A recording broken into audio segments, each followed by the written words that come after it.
Welcome to సర్కార్ TV. నేను మీ Madhu. Telugu cinema ఇండస్ట్రీలో ఇప్పటి వరకు ఎవరికీ సాధ్యం కాని రీతిలో మంచి సినిమాలను చేస్తూ ముందుకు దూసుకెళ్తున్న ప్రొడ్యూసర్లలో దిల్ రాజు కూడా ఒకరు. ప్రస్తుతం ఆయన టాప్ ప్రొడ్యూసర్గా ఉన్నారు.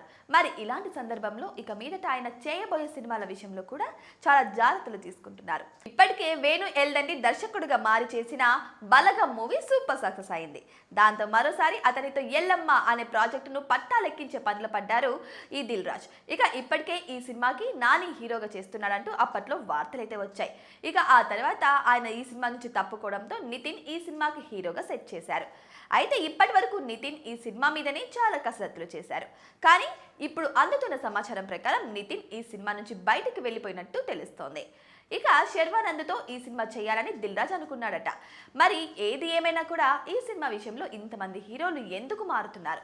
కథలో ఉన్న డెప్త్ హీరోలకు అర్థం కావడం లేదా, లేదంటే ఈ ప్రాజెక్టును ఈ హీరోలు హ్యాండిల్ చేయలేరనే ఉద్దేశంతో దర్శక నిర్మాతలే వాళ్ళని మారుస్తున్నారా అనేది ఇప్పుడు పెద్ద చర్చనీయాంశంగానే మారింది. ఇక శర్వానంద్ తెలంగాణ స్లాంగ్ లో మాట్లాడుతూ తెలంగాణ విలేజ్ కుర్రాల్లా కనిపిస్తాడా? ఒకవేళ ఆయన కనిపించినా కూడా అది న్యాచురల్ గా సెట్ అవుతుందా లేదా అనేది ఇప్పుడు అందరి నోట వినిపిస్తుంది.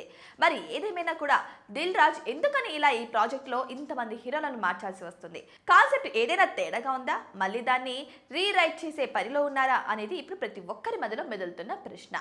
మరి ఈ సినిమాతో ఎవరు ఎలాంటి గుర్తింపును సంపాదించుకుంటారు? వేణు సూపర్ సక్సెస్ ని అందుకొని స్టార్ డైరెక్టర్ గా తన పేరును చిరస్మరణీయంగా నిలుపుకుంటాడా?